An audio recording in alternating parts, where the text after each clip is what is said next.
Hey, it's Dan here with DCT. Today, just going to do a short little video blog about Global Achievement Gap by Tony Wagner. Um, Pretty good book so far, about halfway through it. For those of you who don't know about Tony Wagner, he's been a high school teacher, principal. He's currently the first Innovation Education Fellow at Harvard, which is actually where he received his doctorate from as well. Um, so the main thing I wanted to do is just kind of highlight the first three chapters of the book and then discuss the main idea that I've been focusing on so far, which is his description of this new world that we live in compared to 20, 30 years ago, and this old traditional style of schooling that the American education system is kind of focused on. So before I get into that though, I kind of just want to briefly highlight the first three chapters. So the first chapter of the book, he just kind of outlines this idea that there's this new world of work that's changed drastically, over the past few generations. And he talks about the 7 survival skills that people will need to survive in this world, as far as being an effective learner, a productive citizen, and a productive worker. And then we move on to the second chapter, where he kind of highlights this old world of school and kind of goes into details about the education system in America and how it's outdated, how it doesn't address this new world of work, and we're really lacking with allowing students to gain these 7 survival skills to allow them to be a successful learner, worker, and citizen. And then the third chapter so far, just titled Testing 1, 2, 3, goes through and it really breaks down, what we're assessing in the American education system. Are these assessments really valuable? And he also starts going into detail a little bit about how some assessment systems might be more effective for, assessing skills and rather than fact recall. So that's just kind of a brief highlight of what we've read so far. The main focus I really want to take on this video, though, is this disconnect between the old world of education and the new world of work. So to kind of understand this disconnect between the old world of school and the new world of education, I went through, gathered a few of the important words and ideas that Tony Wagner expressed in his book, and mapped them out just to kind of visually see the connection that's going on between this old world of school and this new world of work. A part that he hasn't discussed yet that I kind of use and added to it was this old world of work, which Tony Wagner hasn't directly discussed, but I think in order to understand the disconnect between the old world of education and the new world of work, we should probably look at the old world of education and the old world of work. So that's kind of what we're going to start off by doing. First, just going to put the map up so you can get an idea of what it looks like. So the first thing that I just kind of want to point out is the 2 red dots on the map. The first one in the top middle is the old world of school, and off to the left we have the new world of work. This map I created just kind of going through, looking for the connections between the ideas, disconnecting the old world of school and the new world of work, and also some of the ideas that connect the old world of school to what I perceive as the old world of work. So the first thing I kind of wanted to talk about is the old world of school. And in the global achievement gap, you get a really clear picture painted about how the old world of school is really focused on a lot of rote memorization, and basically just exposure to content. For example, Tony Wagner has a discussion with Jonathan King, who's an MIT scientist, and he says that MIT freshmen coming out of high school AP classes know how to pass the test, but they don't understand how to observe, and they always want to be told what the right answer is.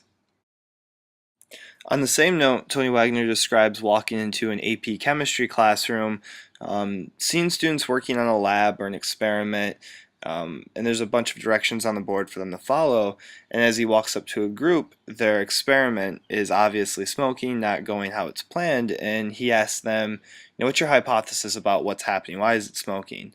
To which the students kind of sit around and respond with essentially that they don't know what a hypothesis is. This is an AP chemistry class, which is kind of startling. The main part that he really follows up with is that it really barely qualified as an introductory cooking class. All they were doing in class is following a recipe of what was put on the board.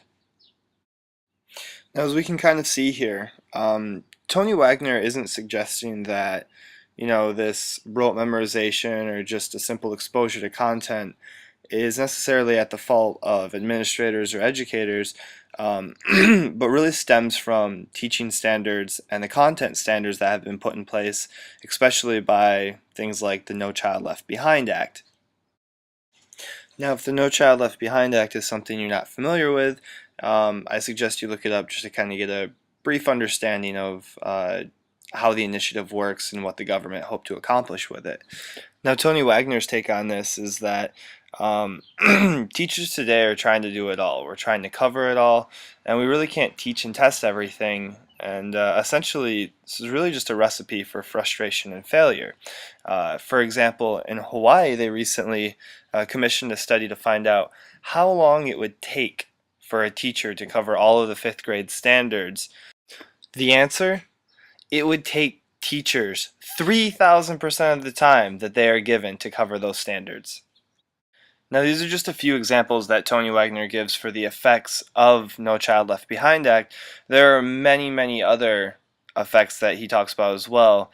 These include an increased amount of assessment students have to take, also an increased amount of time on teaching basic skills to prepare them for these assessments, which really leads into Tony Wagner questioning, are the assessments that are currently out there to assess our students' understanding of these standards and content really good assessments, or are there better ones? And that's what we're going to kind of move on to next.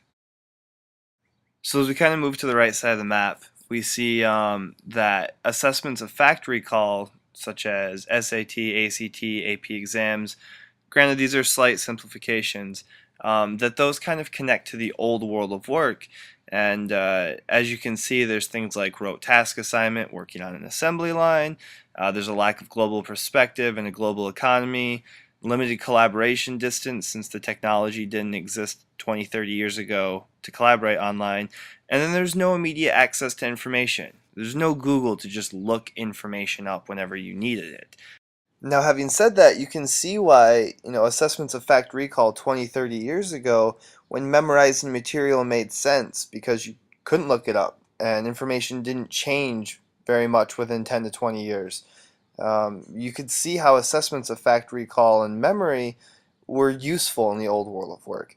However, with a huge flux of access to information these days, Tony Wagner gets at the idea that we now have a knowledge worker and need to be able to navigate this new world of work with which there's knowledge abundant everywhere. And you need to have the skills to use that information. So now we're going to transition over to looking at the left side of the map and how we can get from the old world of school to the new world of work. What Tony Wagner suggests is that there are better assessments out there, such as the Collegiate Learning Assessment and initiatives like PISA that are testing people internationally, over skills that should be being taught across all content areas. I don't have time to get into the Collegiate Learning Assessment or PISA, but you can definitely look those up, Google and Wikipedia. So what Tony Wagner is suggesting is that we should start assessing for skills instead of fact recall, because in the world we live in now and in the new world of work, these 7 survival skills are really going to be necessary for us to be successful learners, successful citizens, and successful workers in the future. So just to kind of wrap things up, I'd like to close with a question, and that is, any of you who are watching, do you feel like the last thing you completed, whether it was high school, undergraduate studies, or graduate studies at university, do you feel like those prepared you for being a successful citizen, a successful worker, and that you were equipped with the skills you needed to succeed after your education? And if you don't feel like you were prepared, what things do you feel would have helped? Video responses, comments, anything are always appreciated. So Next week, we're going to be posting part 2 of this blog just to kind of finish up the book and take a look at what solutions Tony Wagner suggests to tackle this disconnect.